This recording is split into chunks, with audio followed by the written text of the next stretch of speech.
personnes. Tout d'abord, merci d'être venu. L'idée de ce séminaire, c'était de parler de performance avec SQL Server et d'attaquer plus par l'angle matériel et infrastructure que par l'angle applicatif qui a été longuement présenté ces 2 derniers jours. Donc aujourd'hui, on va vous présenter donc les réponses de Bull par rapport à ce défi au travers des performances. Donc, je suis accompagné de Jean-François Vanier, donc je suis moi-même Stéphane Blandard. Je m'occupe de l'avant-vente sur la partie BI, Data Management et Big Data pour Bull. Je suis accompagné de Jean-François Vanier, qui est responsable commercial au niveau des infrastructures décisionnelles, et de Richard Sigebrand-Dige pour la partie Bullion, donc qui est une offre de serveurs. Donc Bull, en quelques mots, donc Bull qui maîtrise la chaîne de valeur des processus critiques. Nous proposons donc à la fois des infrastructures innovantes et également des services pour accompagner ces infrastructures dans différents domaines d'activité, que ce soit la défense, la banque, etc., etc. Nous sommes un acteur donc européen implanté dans plus de 50 pays, avec des partenariats avec les principaux constructeurs et éditeurs logiciels. Donc, passer très rapidement sur la présentation de Bull pour consacrer plus de temps sur la présentation de ce jour. Donc aujourd'hui, l'idée c'était de vous expliquer pourquoi l'éléphant n'est pas le seul roi de la savane. Et par éléphant, on entendait évidemment d'autres acteurs, puisqu'il y a effectivement les spécialistes, les grands acteurs, et puis il y a les très rapides, et en tout cas des réponses adaptées à chaque besoin, puisqu'on va avoir pour la partie Business Intelligence des réponses adaptées avec des appliances décisionnelles dédiées donc à SQL Server. Pour la partie usage de données non structurées, toute la partie Hadoop et des distributions Hadoop. Et pour l'analyse de besoins en temps réel, on va avoir des réponses avec les technologies dites in-memory qui vont permettre donc d'avoir de l'analytique, du data viz et des fonctionnalités de search. Donc on va voir sur l'ensemble de ces réponses comment Bull se positionne et les tests que l'on a pu produire ces derniers temps par rapport à nos réponses. Donc Jean-François, et je te passe le micro. Il y a besoin d'un micro.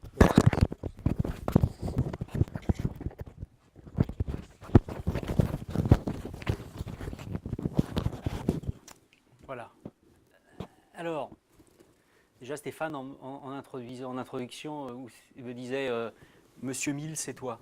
C'est-à-dire qu'on dit gagner des performances par 10, 100 000. Il y a différentes choses qui permettent de gagner en termes de performance par des facteurs qui sont importants. Et c'est vrai, ce dont je vais vous parler, c'est un ensemble de solutions qui permettent d'améliorer de manière importante, voire sur certains usages de manière drastique, les performances des applications décisionnelles dans l'environnement SQL Server. Voilà, tout d'abord, ce dont je vais vous parler là aujourd'hui, ce sont des solutions qu'on a déployées sur pas mal de clients en France et à l'étranger, sur généralement des grands comptes, parce qu'il faut des entreprises qui aient pas mal de volume, ou des acteurs de l'Internet. D'accord ? Donc c'était son ensemble de solutions qui aujourd'hui tournent depuis 4 ans chez certains de ses clients et qu'on continue à déployer et sur lesquels on continue à intégrer les nouveautés technologiques aussi bien en termes de matériel que de logiciels. On va parler d'SQL 2012, tout à l'heure on parlera également de ce qu'on a commencé à faire autour de SQL 2014 et des apports que ça peut apporter par rapport à ce type d'environnement. La problématique de la performance dans le workload Big Data, quand on veut avoir Big Data et décisionnel, quand on veut avoir de la performance quand on fait du décisionnel, c'est quoi un workload décisionnel ? Un workload décisionnel, généralement, la grosse partie, c'est un workload de type scan.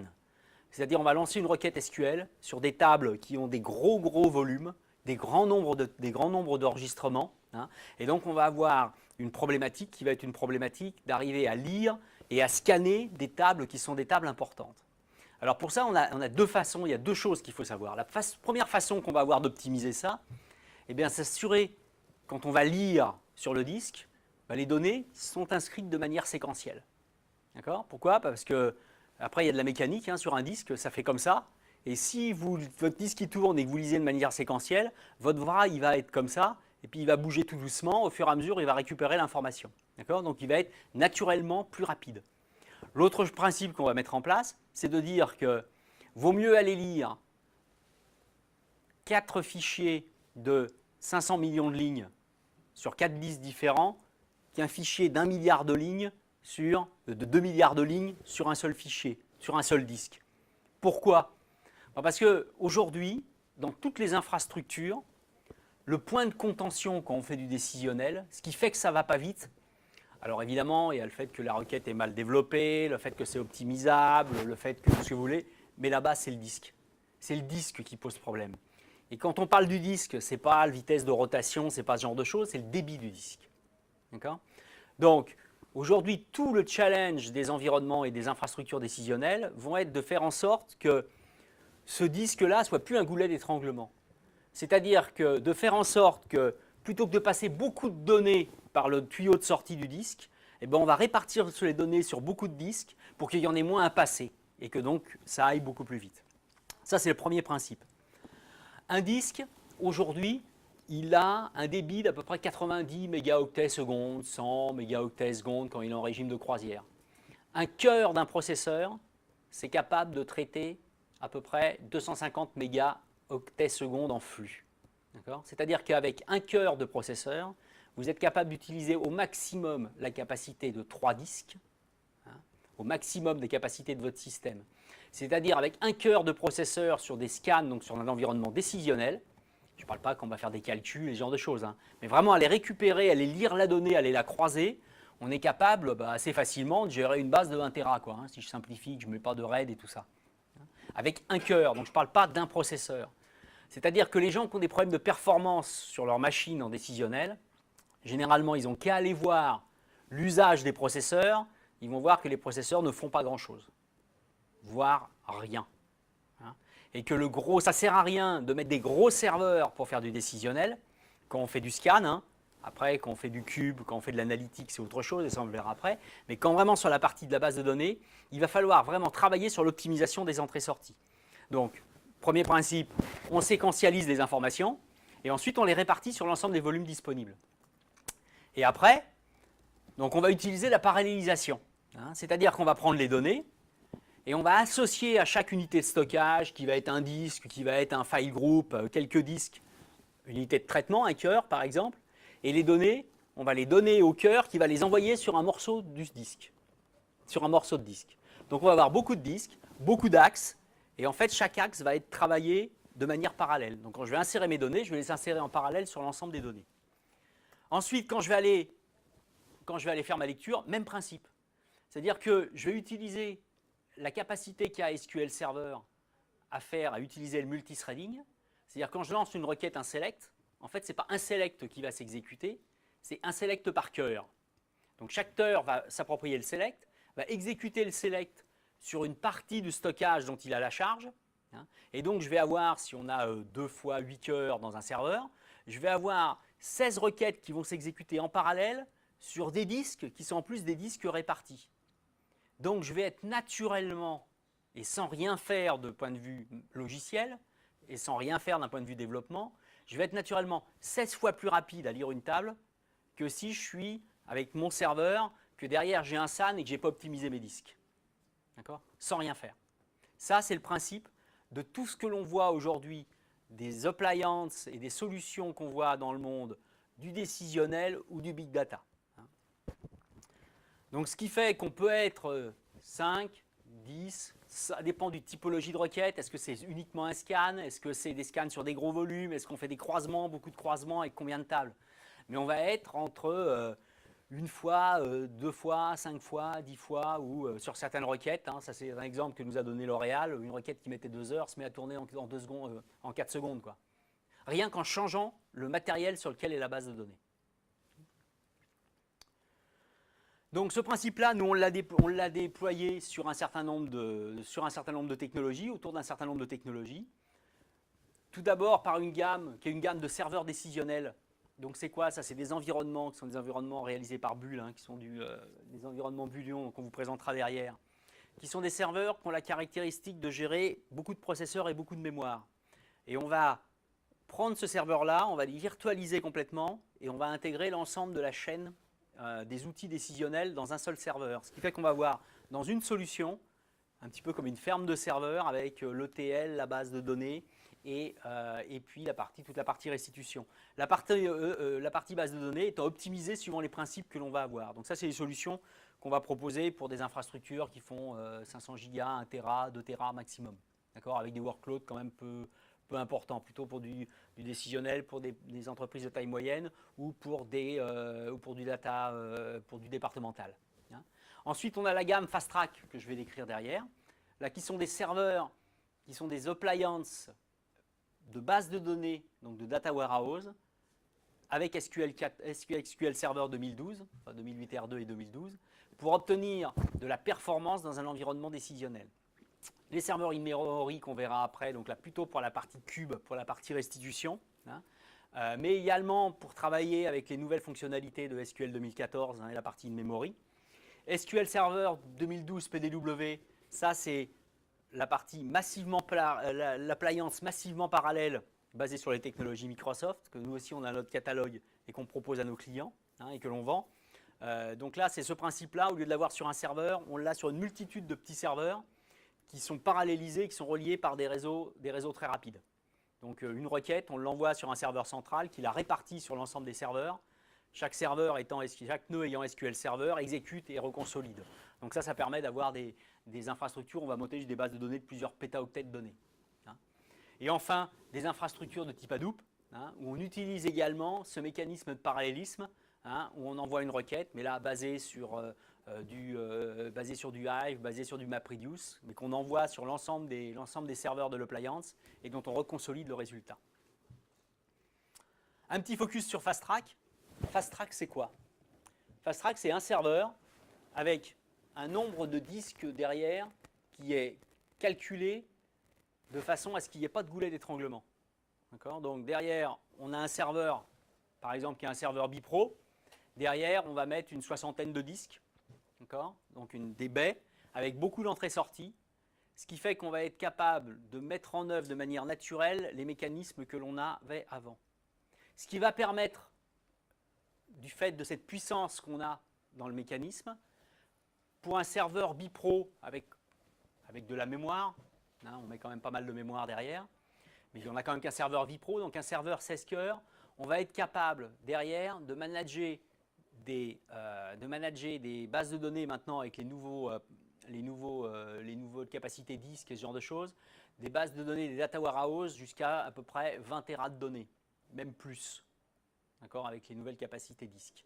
Donc avec un serveur bipro, et donc derrière 16 licences SQL Server 2012, donc pour ceux qui connaissent le prix, ils apprécieront, on peut arriver à avoir des data warehouse jusqu'à une vingtaine de Tera, avec plusieurs dizaines, plusieurs centaines d'utilisateurs connectés dessus, avec des temps de performance qui sont bien meilleurs, sans comparaison avec ce que vous avez sur une infrastructure qui est une infrastructure classique. Derrière, on a plusieurs modules qui vont jusqu'à des 8 processeurs, donc 80 cœurs, où là, on va avoir plus de 100 Tera de données.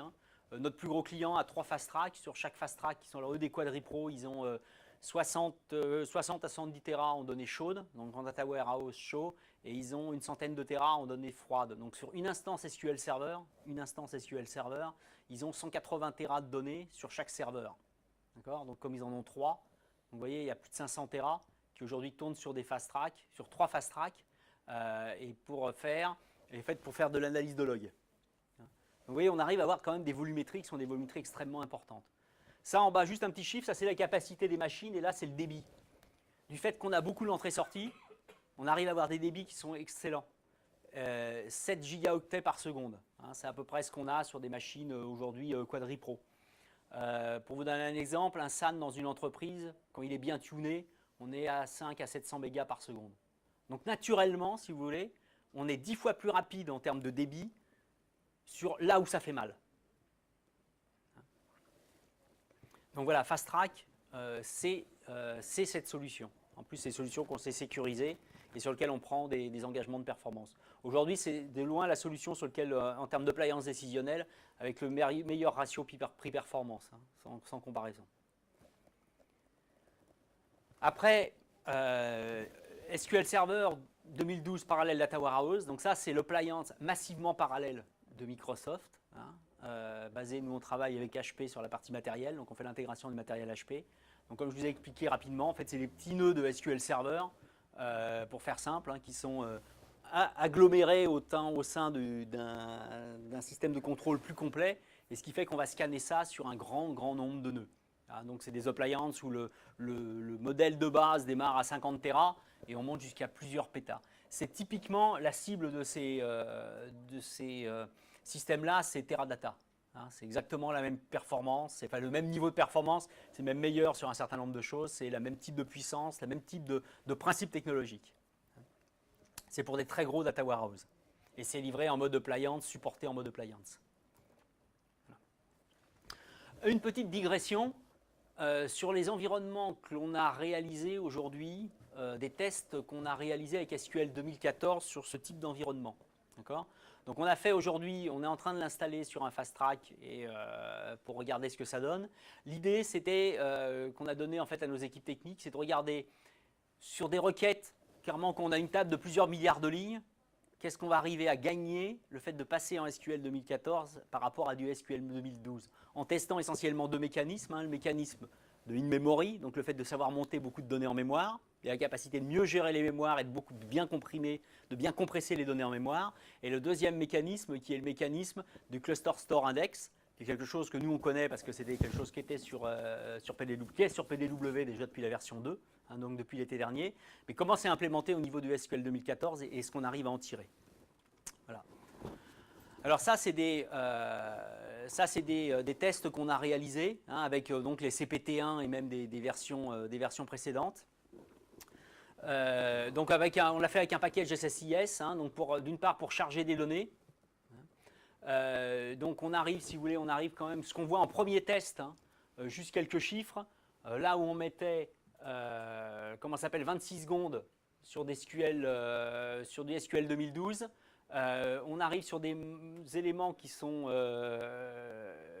alors, non, qu'est-ce qui m'a fait Roger ? Non, ça c'est, pardon, c'est SQL, c'est sur des requêtes qu'on a faites, voilà, sur des requêtes qu'on a faites sur à peu près 1 million de lignes.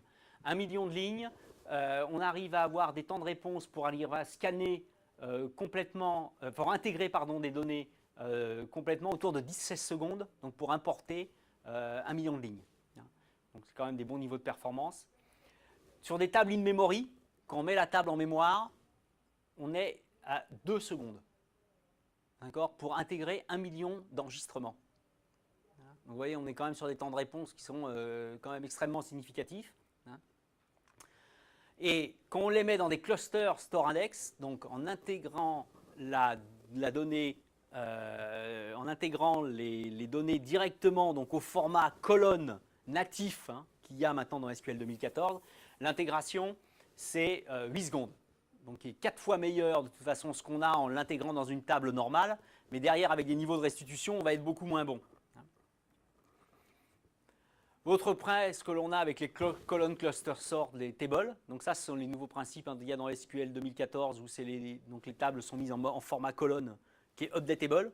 Ce qui est nouveau ça en termes de concept sur le format colonne, parce que généralement les formats colonnes, on pouvait faire que de l'append et on ne peut pas faire de mise à jour, tandis qu'avec ces mécanismes-là, on peut faire de la mise à jour.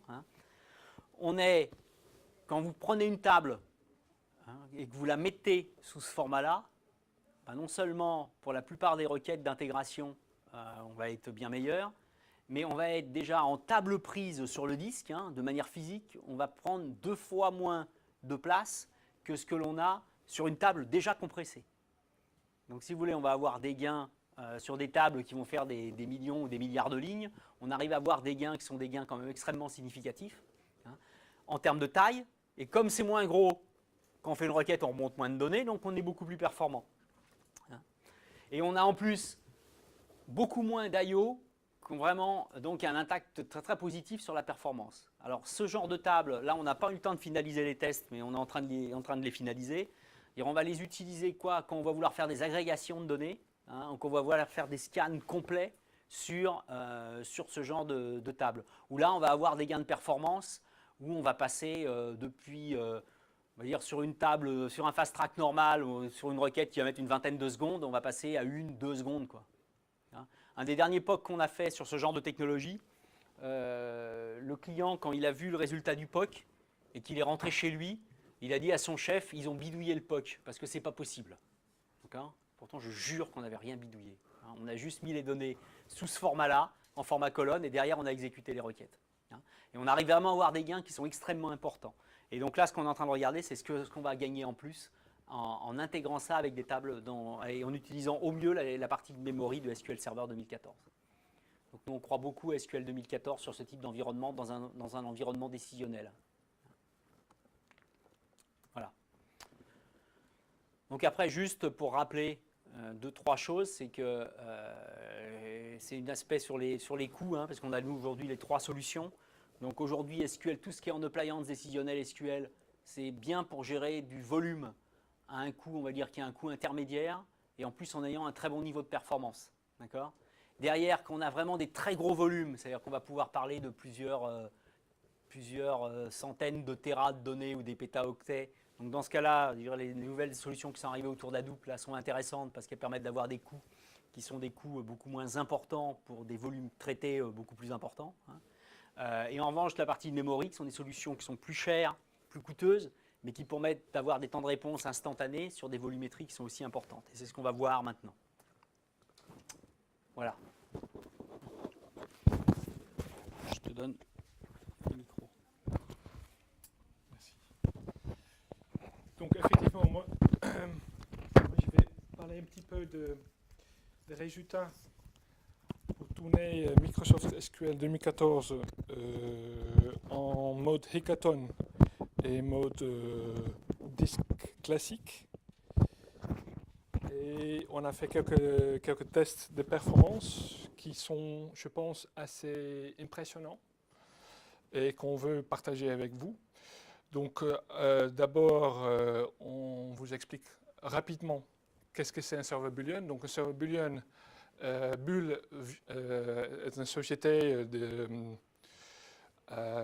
80 ans et on vient du monde de mainframe où on a hérité la partie qualité de service. Donc on est très sensible à la qualité de service et qui tombe bien parce que de plus en plus des serveurs Microsoft devient business critical, comme on dit en anglais. Et depuis 5-6 ans, nous sommes très présents dans le monde HPC, High Performance Computing. Et on a gagné des projets extrêmement importants de plusieurs pétaflops de performance où on se focalise sur la performance pure et dure. Donc le seul choix ici, c'est la performance par prix. Voilà. Quand on a pris la compétence qu'on a en termes de qualité de service, donc le RAS, et on l'a mélangé avec les performances qu'on a obtenues dans le monde HPC, on a fait naître un nouvel type de serveur qui s'appelle Boolean. Pourquoi il est nouvel et différent que tous les autres serveurs que vous connaissez? C'est parce que c'est le seul serveur qui permet de monter en charge avec votre besoin. Donc vous avez la possibilité de monter avec un petit serveur à 40 cœurs, monter jusqu'à un serveur à 160 cœurs et 4 Tera de RAM. D'accord ? C'est le seul serveur au monde qui aujourd'hui est capable de monter à ce niveau-là. Mais le grand avantage qu'on a, c'est que vous pouvez en bénéficier en commençant avec un serveur classique. D'accord ? Donc vous pouvez commencer avec un serveur dit S, qui peut monter jusqu'à 4 Tera de RAM, qui est déjà pas mal, mais vous n'avez pas besoin de le stocker tout de suite avec 1 Tera de RAM. Derrière, si vous utilisez toute la capacité de cette machine, vous avez besoin de plus de capacité. On peut donc élargir la capacité en monter vers un serveur dit M, qui double donc la performance, double la capacité de traitement, avec 2 fois plus de cœur, 2 fois plus de mémoire, mais en plus 2 fois plus d'entrée-sortie, qui est aussi important parce que la partie entrée-sortie, comme Jean-François l'a expliqué, est clé mondiale dans cet environnement. Et derrière, donc, on peut monter version L, XL. Donc aujourd'hui, on se limite à 4 teradrames, mais derrière, on va continuer à développer. Et je peux déjà dire que courant 2014, on va augmenter très fortement cette capacité de mémoire encore plus loin. Pourquoi? Parce que comme Microsoft a décidé de faire des traitements de plus en plus en entrée-sortie, pardon, des traitements entrée-sortie de plus en plus en mémoire, pour soulager la quantité énorme de disques que vous avez besoin pour maximaliser la performance, Microsoft a décidé donc d'utiliser Hackathon. Et donc d'abord, j'explique un petit peu la différence par rapport à autres serveurs. Donc ça, c'est un benchmark standard d'industrie. Donc c'est un benchmark qu'on a publié en juillet 2012. C'est toujours le cas. On est 2 fois plus puissant que n'importe quel serveur au monde. Donc 2 fois plus puissant que n'importe quel serveur qu'on a sur le marché. Et on voit que par rapport à Cisco, par exemple, on est grosso modo 4 fois plus puissant. D'accord? C'est un benchmark standard publié sur cette URL, spec.org. Et là, vous pouvez trouver donc le résultat exact qu'on a mentionné dans le slide aussi. Donc, 2 fois plus répondre, plus rapide que n'importe quel autre serveur sur le marché. Et donc, comme je disais, Microsoft a décidé sur Hackathon de faire de plus en plus des entrées-sorties en mémoire. Et donc, qu'on a fait, c'est qu'on a pris nos plus grands serveurs avec le plus gros base stockage qu'on a chez nous. Et on l'a testé et on l'a comparé avec une architecture Hackathon. Donc on a pris un gros boolean avec un gros base stockage qu'on voit ici. Donc on a pris un boolean avec 160 cœurs, 4 teradrames, 4 connexions Fiber Channel, connecté à un EMC VMAX, donc c'est le plus grand base stockage EMC fourni aujourd'hui sur le marché. Et on a fait tourner une machine virtuelle à 256 Go avec 10 vCPU. Et donc on a testé cet environnement soit en mode Hackathon, donc en mémoire, ou soit sur le disque EMC. Et donc là, on voit la différence. Donc en disque, donc le meilleur disque au monde possible aujourd'hui, 5100 transactions par seconde. En mémoire, 55 000 transactions par seconde. 55 000 transactions par seconde, qu'est-ce que ça veut dire? Donc d'abord, on est donc 10 fois plus, 11 fois plus performante en mémoire par rapport à le disque le plus puissant disponible aujourd'hui. Mais qu'est-ce que ça veut dire 55 000 transactions par seconde? Ça veut dire 3,5 millions I/O par seconde. 3,5 millions I/O par seconde traités directement en mémoire. Comparé avec une architecture donc sur le disque classique, mais extrêmement performante parce qu'on est déjà à 300 000 I/O par seconde. Grosso modo, quand on est chez nos clients, on mesure d'habitude quelque part autour de 100 à 150 000 I/O par seconde, maximal.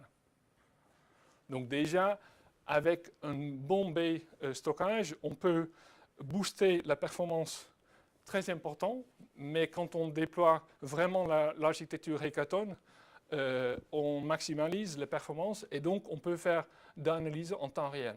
C'est ça le but.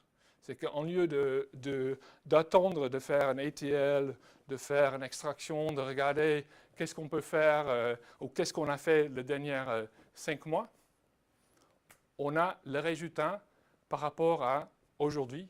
Il y a 1 heure, il y a 5 minutes, il y a 1 minute, il y a 30 secondes. Donc, en lieu de faire de data warehouse sur il y a 6 mois, on regarde qu'est-ce qu'on peut faire il y a 30 secondes. Qu'est-ce qu'on a fait il y a 30 secondes, ou 10 secondes, ou même moins.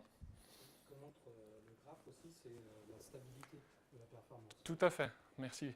Effectivement, cette graphe montre clairement la stabilité. Hein. Donc là, on utilise la version 2014 et on voit donc, on a commencé le bench à 9h42, on l'a fini à 10h35 et pendant quasiment toute la période, on a obtenu une performance quasiment constante.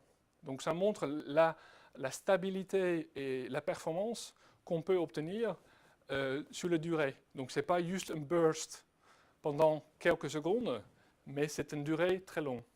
Pareil sur le base stockage, mais là on voit de temps en temps quelques chutes, parce qu'il y a bien sûr une question de caching et une question de performance des disques qui tournent. Donc là il y a de temps en temps quelques chutes, mais sur le mémoire c'est extrêmement stable et donc extrêmement performante. Donc, imaginons qu'on déploie pas une seule machine virtuelle, mais 8, parce qu'on peut déployer 8 machines virtuelles de cette taille sur une seule boolean. Pour utiliser la capacité de mémoire maximum, on arrive donc à 100 fois plus de performance. Réellement, 87. Et donc là, on obtient vraiment une croissance immense de performance par rapport à vos environnements d'aujourd'hui. Donc, 87 fois plus de transactions par seconde par rapport à un environnement sur disque, mais sur des disques extrêmement rapides déjà.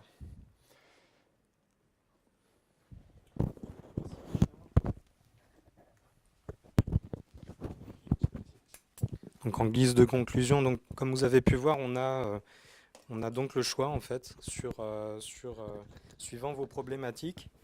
Ce qui est assez élégant avec la solution Fast Track, c'est aussi, comme disait Jean-François, d'avoir une solution qui n'est pas invasive par rapport à vos déploiements actuels, d'avoir quelque chose qui se déploie en lien avec les développements, en lien avec votre environnement actuel, sans avoir à redévelopper de flux ou de revoir de modèles de données. PDW, c'est effectivement une solution très intéressante sur l'accès massivement parallèle, mais là, il faut effectivement avoir une vision du changement que ça introduit. Et puis, avec les solutions FastTrack, Bullion, nous avons des solutions en mémoire qui nous apportent une réponse extrêmement puissante par rapport à l'accélération qu'apporte SQL Server 2014. Mais déjà avec 2012, c'est aussi très bien. Le bench qu'a voulu montrer Richard, c'était aussi de dire, avec cette fameuse baie EMC qui est extrêmement performante, on n'est pas l'obtention de la performance x10 qu'on constate n'est pas liée au fait que le disque était petit, enfin, ou peu véloce. C'était vraiment en comparant l'accélération en mémoire par rapport à des disques très performants déjà à la base. Donc cette réponse personnalisée que Bull peut apporter de bout en bout, elle est vraie sur la partie infrastructure et elle est aussi vraie sur la partie service. Tout ça ne vaut que si on peut vous accompagner également dans les services et donc les services liés à l'infrastructure, donc le conseil en architecture, le conseil également au niveau de notre engagement de performance et dans la maintenance au quotidien. Mais c'est aussi le conseil au niveau des services et de vous démontrer déjà, je pense que là, au-delà des slides, au-delà du grand discours, c'est aussi de vous démontrer que tout ça est vrai dans votre quotidien, dans votre besoin, avec des environnements de POC que l'on peut vous mettre à disposition et avec lesquels on peut prouver avec vous la valeur de ces solutions infrastructures. Donc ensuite, on est avec la partie service pour réaliser avec vous, évidemment, les projets de mise en œuvre, les projets de décisionnels qui vont avec ces infrastructures, donc que ce soit la conception et la personnalisation de vos projets, mais également le delivery, la mise en production ou encore jusqu'au bout, donc la maintenance applicative. Donc que ce soit sur la partie infrastructure ou la partie service, nous pouvons vous accompagner de bout en bout sur votre solution décisionnelle. Voilà, c'était notre présentation sur les performances. Merci. Est-ce que vous avez des questions? Alors on est prêt à répondre. Est-ce que c'est des vrais benches ou pas? Est-ce qu'on a triché ou pas? Est-ce qu'il y a beaucoup de serveurs avec 4 Tera de données ou pas?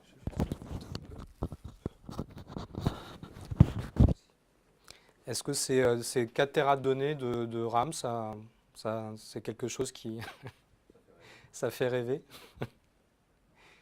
Est-ce que Le bench qu'on a utilisé, c'est donc un bench TPCC.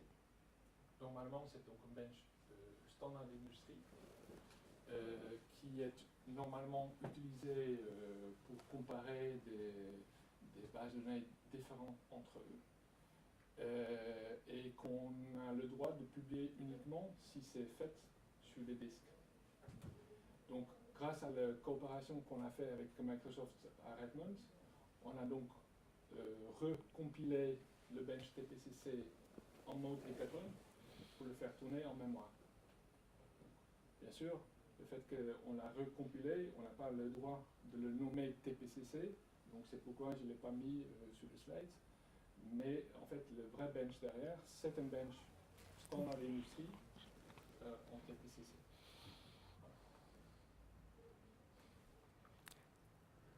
des questions?